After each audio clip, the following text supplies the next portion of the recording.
Hello students, आप सभी का स्वागत है आपके अपने यूट्यूब चैनल LLTC पंडवा में। जैसा कि हम लोग पिछली वीडियो में 7.2 के दूसरा तक हम लोग कंप्लीट कर चुके थे और आपको हम कुछ होमवर्क भी दिए होंगे। पहला, दूसरा और पीछे का कुछ क्वेश्चन था एग्जाम्पल का, वो आप लोग अच्छे से कर लिए होंगे। ठीक है, तो आइए आज से हम 7.2 का तीसरा से देखते हैं कि क्वेश्चन क्या कहता है ना। समझिएगा क्वेश्चन को। कहता है कि आपके स्कूल में खेल कूद क्रियाकलाप आयोजित करने के लिए एक आयताकार मैदान ABCD में चूने से परस्पर 1 मीटर की दूरी पंक्तियां बनाई गई है। थोड़ा समझिएगा क्या क्वेश्चन का क्या कहता है। कहता है कि आपके स्कूल में, ठीक है, खेल कूद क्रियाकलाप करने के लिए आयोजित करने के लिए एक आयताकार मैदान ABCD बनाया हुआ है। देख रहे हैं ABCD क्या कैसा मैदान बनाया हुआ है? आयताकार मैदान बनाया हुआ है। ठीक है, जिसमें चूने से परस्पर 1 मीटर की दूरी पर पंक्तियां बनाई गई है। चूने से 1 मीटर की पंक्तियां बनाई गई है। सब 1-1 मीटर के डिस्टेंस पर बना। क्या पंक्ति है? 10 पंक्ति बनाई गई है। ठीक है, फिर कहता है कि AD के अनुदिश, AD के अकॉर्डिंग AD के अकॉर्डिंग ना, AD के अनुदिश परस्पर 1 मीटर की दूरी पर 100 गमले रखे हुए हैं। ध्यान समझिएगा। कहता है कि AD के अनुदिश आप जाइएगा तो 1-1 मीटर की दूरी पर 100 गमले के पौधे रखे गए हैं। 100 गमला रखा गया है। क्या मीटर? 1-1 मीटर। क्या गमला है? 100 गमला ना। अच्छा, जैसा कि आकृति में आपको दर्शाया गया है। अच्छा, निहारिका दूसरी पंक्ति में AD के 1/4 भाग के बराबर की दूरी पर दौड़ती है। ध्यान समझिएगा। कहता है कि एक लड़की है निहारिका जो दूसरी पंक्ति में AD के 1/4 भाग के बराबर दौड़ती है। 1/4 बराबर भाग के दौड़ती है। ध्यान दीजिएगा। हमारा कै भाग दिया हुआ? 1-1 मीटर की दूरी पर कै गमला रखा गया है? टोटल कै गमला रखा गया है? 100 गमला रखा गया है ना। तो कहता है क्वेश्चन कि निहारिका दूसरी पंक्ति में दौड़ने के लिए स्टार्ट करती है। दूसरी पंक्ति में दौड़ते कहता है कि जो AD के 1/4 है ना, AD के 1/4 भाग के बराबर की दूरी पर दौड़ती है। टोटल कितना भाग है मेरा? 100 भाग है। टोटल कितना भाग है? 100 भाग है। अब कहता है कि AD के 1/4, AD तो 100 है, तो 100 का 1/4 भाग दूरी दौड़ती है। तो 100 हो गया। गुने का मतलब क्या होता है? गुना 1/4 यानी कत काट दिए, यानी 25। कितना? 25 का 100। यानी कहने का मतलब हुआ कि दूसरी पंक्ति में जब दौड़ते मान लेते हैं कि यहाँ वह निहारिका आ गई दौड़ते, तो यहाँ का कुछ तो कोऑर्डिनेट होगा। तो कौन पंक्ति में दौड़ रही है? दूसरी पंक्ति में। कि कौन एक्सिस होता है? एक्स एक्सिस होता है। समझ रहे हैं? एक्स एक्सिस होता है। अच्छा, अब कह रही है कि AD के अनुदिश कौन है? Y एक्सिस ना है। तभी बताए थे कि 100 का 1/4 भाग दौड़ती है। यानी कितना भाग दौड़ गए? 25। यानी 2 कोमा कितना हो जाएगा? यहाँ का कोऑर्डिनेट 25 हो गया। बात समझे? फिर कहता है क्वेश्चन आगे ना, फिर क्वेश्चन देख, कहता है कि निहारिका हो गया। प्रीत 8वीं पंक्ति में, 8वीं पंक्ति यहाँ आ जाइए। अब 8वीं पंक्ति में AD के 1/5 भाग बराबर दूरी पर दौड़ती है। हाँ, एक प्रीत है जो 8वीं पंक्ति में क्या करती है कि दौड़ लगाती है। और कहता है कि दौड़ते वो भी जो है ना AD के, यानी AD का भाग कितना है? 100 भाग है।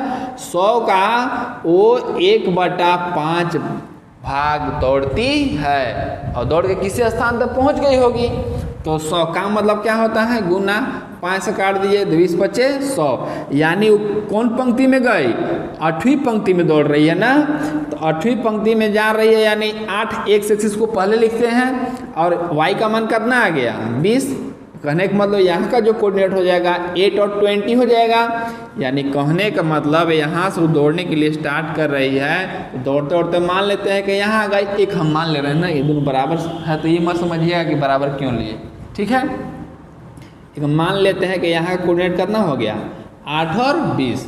फिर आगे कहता है क्वेश्चन, कहता है ना कि वहाँ एक लाल झंडा गाड़ती है। अच्छा हाँ सुनिए, निहारिका जो निहारिका जो लड़की थी एडी के 1/4 भाग के बराबर दूर दौड़ती है, वहाँ एक हरा झंडा गाड़ देती है। कौन हरा झंडा, यानी हम ग्रीन ले रहे हैं, यहाँ कैसा झंडा गाड़ दे रही है, ग्रीन झंडा गाड़ दे रही है। कौन, निहारिका। और प्रीत जो है यहाँ तक दौड़ते दौड़ते आने के बाद वहाँ एक लाल झंडा गाड़ती है, यानी लाल झंडा को हम रेड से डिनोट कर देते हैं, यानी यहाँ रेड झंडा यहाँ क्या कर रही है, गाड़ दे रही है। तो क्वेश्चन कहता है कि दोनों झंडों के बीच की दूरी क्या है, दोनों झंडों के बीच की दूरी क्या है, यानी जीआर का डिस्टेंस क्या है। तो डिस्टेंस क्या है भाई, तो आप डिस्टेंस फार्मूला का उपयोग करके दोनों बिंदुओं के बीच की दूरी निकाल लीजिए। जैसे हम निकालते हैं, इसको मान लेते हैं x1, इसको मान लीजिए y1, इसको मान लीजिए x2, इसको मान लीजिए y2। चलिए हम फिगर में दिखा दे रहे हैं, यहाँ लिख नहीं रहे ना, समझिएगा आप लोग। तो जीआर का डिस्टेंस निकालेंगे तो डिस्टेंस फार्मूला क्या होता है, आप लोग बोलिए फटाफट, जल्दी जल्दी बोलिए। आप लोग से तो बोले से पहले हम ही लिख लिए। चलिए जीआर x2 कितना है देखिए तो 8 है, 8 माइनस 2 का कितना हो जाएगा, होल स्क्वायर। अच्छा अब 20 है ना, y2 माइनस 1, 20 माइनस 25, तो प्लस है तो प्लस दे दिए, 20 माइनस 25 का होल स्क्वायर हो गया, यानी जीआर का डिस्टेंस हो गया आपको 8 में से 2 गया 6 का स्क्वायर, अब 20 में से 5 गया, यानी -5 का स्क्वायर। समझ रहे हैं। चलिए आगे देखते हैं। जीआर इक्वल टू 6 6 36, अब 5 5 माइनस का स्क्वायर प्लस 5 5 25, यानी कहने का मतलब 36 और 5 नहीं 6 5 11 और हासिल करना 1 3 2 5 1 6 ना, यानी जीआर इक्वल टू कितना आ गया, √61 मीटर। कोई दिक्कत नहीं है, यानी दोनों झंडों के बीच की दूरी कितना आ गया, √61 मीटर। यहाँ तक तो दिक्कत नहीं होना चाहिए आप लोग को। लेकिन आगे क्वेश्चन और कहता है ना, ध्यान दीजिए, कहता है कि यदि रश्मि को एक नीला झंडा इन दोनों झंडों को मिलाने वाले रेखाखंड के ठीक आधी दूरी पर गाड़ना हो। कहता है कि रश्मि को, एक लड़की रश्मि है ना, उसको दोनों झंडों के बीच के एकदम बीचों बीच एक झंडा गाड़ना है, नीला झंडा। कैसा झंडा गाड़ना है, नीला ना। तो मान लेते हैं कि यहाँ झंडा गाड़ी होगी, अभी मान के चल रहे हैं कि यहाँ झंडा गाड़ बीचों बीच लेना है, यानी कैसा झंडा गाड़ना है, नीला, यानी ब्लू ना। तो ब्लू तो एक पॉइंट बी यहाँ है, इसलिए हम नीला है तो नीला से ही डिनोट कर रहे हैं, एन से ना। यहाँ कैसे झंडा गाड़ना है, नीला झंडा गाड़ना है, ठीक आधी दूरी पर, ठीक आधी दूरी। अभी पता नहीं है कि कौन पंक्ति होगा, लेकिन एकदम आधी के बीच की दूरी गाड़ना है। तो कहता है कि यदि रश्मि को एक नीला झंडा है, दोनों झंडों को मिलाने वाले रेखाखंड पर ठीक आधी दूरी पर गाड़ना हो, तो उसे अपना झंडा कहाँ गाड़ना चाहिए, यानी यहाँ का भी तो कुछ कोऑर्डिनेट होगा जी। यानी मान लेते हैं x और y, तत्काल के लिए मान रहे हैं ना। यानी कहता है कि आप यहाँ का एक कोऑर्डिनेट निकालिए। ये बात आपको पता है कि जो झंडा आपको गाड़ना है वो आधा बीच की दूरी गाड़ना, आधा एकदम, इधर भी उतना ही दूरी होना चाहिए और इधर भी उतना ही दूरी होना चाहिए, एकदम बीचों बीच। तो आपको बताए होंगे एक मिड पॉइंट फार्मूला, मध्य बिंदु सूत्र, कि अगर मिड पॉइंट है, ये भी एक लाइन सेगमेंट है, रेखाखंड है, उसका अगर बीच का पॉइंट P है और बीचों बीच है, एकदम आधा है, एकदम मध्य बिंदु पर है, तो उसका फार्मूला क्या हो रहा था, x equal to x1 plus x2 y2 और y equal to y1 plus y2 by 2 बताए थे। वही फार्मूला का उपयोग करेंगे। तो आधा आधा एकदम मान लेते हैं कि 1:1 है, m1 m2। तो डायरेक्ट फार्मूला पर हमसे चलते हैं, यानी x इक्वल टू निकालते हैं, यानी x1 प्लस x2 बाई 2। कहने का मतलब x1 देखिए तो कितना है, 2 है, और x2 कितना है, 8/2, यानी कितना 10/2, यानी कितना आ गया 5, यानी x इक्वल टू 5, यानी कौन पंक्ति में, पांचवी पंक्ति में जाएगा। अब कह रहा है कितनी दूरी पर गाड़ना चाहिए, कितनी दूरी पर गाड़ना चाहिए, वो भी बचा हुआ है। तो y निकालिए, कितना दूरी पर गाड़ना चाहिए, यानी y1 प्लस y2 बाई 2, यानी y इक्वल टू y1 कितना है आप लोग बताइए, 25 है और y2 कितना है 20/2, यानी 25 और 20 कितना हो गया 5 और 2 और 2 4/2, यानी कितना हो गया 22.5 मीटर। मीटर छोड़ दीजिए, यानी पांचवी पंक्ति में अब कहाँ गाड़ेगी झंडा रश्मि, तो 22.5 मीटर की दूरी पर, 22.5 मीटर की दूरी पर गाड़ेगी। समझ गए? तो अब लिख देते हैं कि अतः दो झंडों के बीच की दूरी, दो झंडों के बीच की दूरी कितना हो जाएगा √61 मीटर। और रश्मि को झंडा कहाँ गाड़ना चाहिए, तो लिखेंगे पांचवी पंक्ति में कितना दूरी पर 22.5 मीटर की दूरी पर। ठीक है, बात समझ गए होंगे। एक बार देख लीजिए क्वेश्चन सॉल्यूशन को आप लोग अच्छे से। आइए अब देखते हैं चौथा क्वेश्चन क्या कहता है ना। बहुत ही मैंने समझिए कि इम्पोर्टेंट क्वेश्चन है, बहुत बार एग्जाम में आया हुआ है ना, समझ गया ना। ये क्वेश्चन बहुत ज़्यादा इम्पोर्टेंट है, तो देखिए ना क्या कहता है। कहता है चौथा क्वेश्चन कि बिंदुओं -3, 10 और 6, -8 को जोड़ने वाले रेखाखंड को बिंदु -1 किस अनुपात में विभाजित करता है। आपको हम बताए थे, फिगर बनाने के लिए आपको बताए थे ना, दो चीज बताए थे, पॉइंट्स ऑफ पॉइंट। अगर बिंदुओं कह दिया तो हम वो ए बी रेखाखंड की बात कर रहे हैं, ए और बी का निर्देशांक दिया हो, चाहे आप लोग जो मर्जी हो पॉइंट ले सकते हैं। हम ए बी लेते हैं, आप लोग पी क्यू भी ले सकते हैं, सुविधा के लिए आप लोग को जो सुविधा है। तो बिंदुओं कह दिया तो समझिए कि ए बी का पॉइंट दिया हुआ है, अब बिंदु कह दिया तो समझिए कि बीच वाला पॉइंट दिया है। समझ गया? तो फिगर बनाने में ऐसे आसानी होगा, ठीक ना। तो देखिए फिगर हम बनाते हैं। तो कहता है कि बिंदुओं -3, 10, तो हम ए दे देते हैं ए पॉइंट -3 और 10 ना, और बी का हम दे देते हैं निर्देशांक 6 और -8 को जोड़ने वाले रेखाखंड को जोड़ दिए। रेखाखंड बिंदु -16 हमको पता नहीं है, यानी पॉइंट ले रहे हैं, बीचों बीच हम नहीं ले रहे हैं, लेकिन दर्शाने के लिए यहाँ ले रहे हैं ना। बिंदु माइनस तो पी पॉइंट ले रहे हैं -16 किस अनुपात में विभाजित करता है। पहले हम XY का निर्देशांक निकालते थे, M1 M2 दिया हुआ रहता था पहले, है ना, लेकिन अब क्या दिया हुआ है कि आपको M1 M2 निकालना है और आपको XY दिया हुआ है। तब कैसे निकालेंगे तो देखिए हम बताते हैं आपको। हाँ, तब चलेंगे सॉल्यूशन में चलेंगे तो आपको पता है कि दो बात आपको लिखना है। तो कैसे लिखेंगे एक बार हम बोल रहे हैं, सुनिएगा। माना कि बिंदु A -3, 10, क्या लिखे, माना कि बिंदु A -3, 10 और B 6, -8 को जोड़ने वाले रेखाखंड AB को जोड़ने वाले रेखाखंड AB को बिंदु P -16 M1 अनुपात M2 में विभाजित कर रहा है। उसी को लिखेंगे माना कि बिंदु A -3, 10 और B 6, -8 को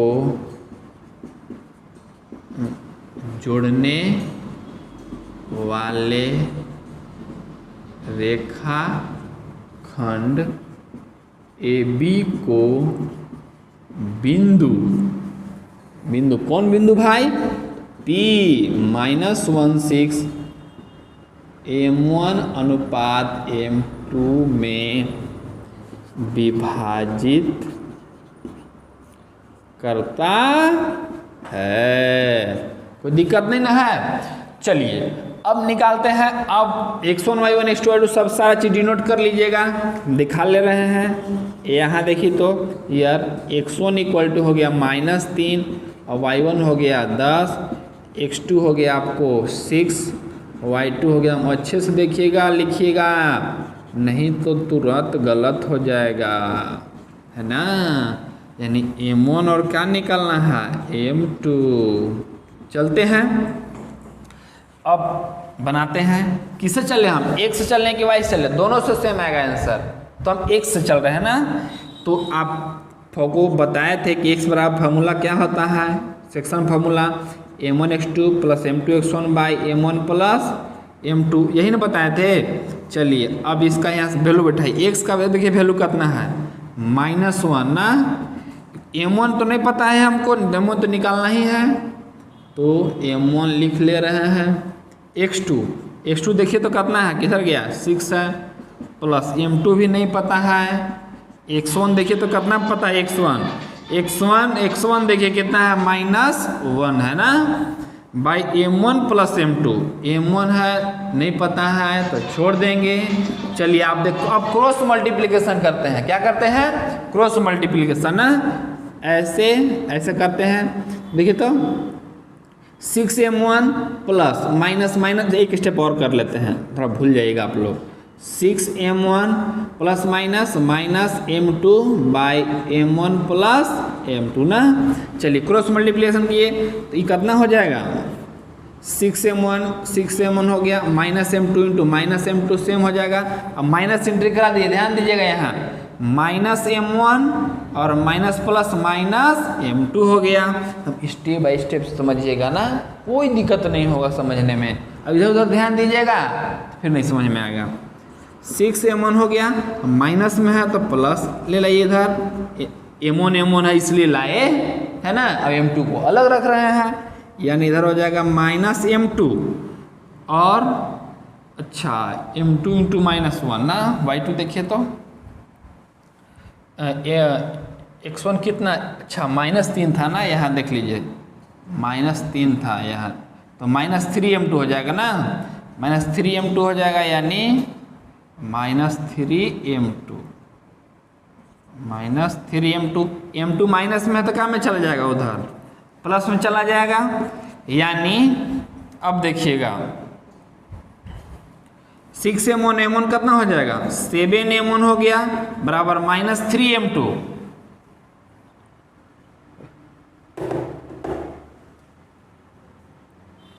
यहाँ देखिएगा, यहाँ चेंज किए थे ना अभी, तो यहाँ 3 कर दीजिएगा ना, क्योंकि ये वाला है ना 3m2। अच्छा इसको किया तो -m1 और ये माइनस का हो जाएगा m2 ना। चलिए m1 को लाइए तो प्लस में आ गया, अब देखिए -m2 था, ये -m2 था और इसको माइनस में था 3m2, तो उधर क्या में चला जाएगा +3m2, कोई दिक्कत। अच्छा 6m1 और +m1 7m1 हो गया, और 3 में से वो m2 घटा दीजिए, समझ गए, तो कितना आ जाएगा 2m2 हो गया है ना, और m1 हो गया। अच्छा m2 गुना में है क्या, देखिए तो इधर क्या में आ जाएगा भाग में आ जाएगा। चलिए 2 है इधर, और 7 देखिए तो क्या में है गुना में है, तो क्या में चला गया भाग में चला गया, कोई दिक्कत। यानी m1 और m2 का निर्देशांक कितना आ गया 2:7, यानी P पॉइंट EB रेखाखंड को 2:7 में क्या कर रहा है विभाजित कर रहा है। लिखेंगे किस अनुपात में, लिखेंगे बिंदु P -16 AB रेखाखंड को 2:7 में विभाजित कर रहा है। देख लीजिए 7:2 मत कीजिएगा, 7:2 कीजिएगा तो m2/m1 करना पड़ेगा आपको, ठीक है। आप लोग देख लीजिए इसको अच्छे से। तो आज के लिए इतना ही, आप लोग 2 क्वेश्चन बनाइएगा और एग्जाम्पल में पीछे है एग्जाम्पल है ना, उसको बनाइएगा, ठीक है। तो फिर मिलते हैं नेक्स्ट वीडियो में, तब तक के लिए धन्यवाद।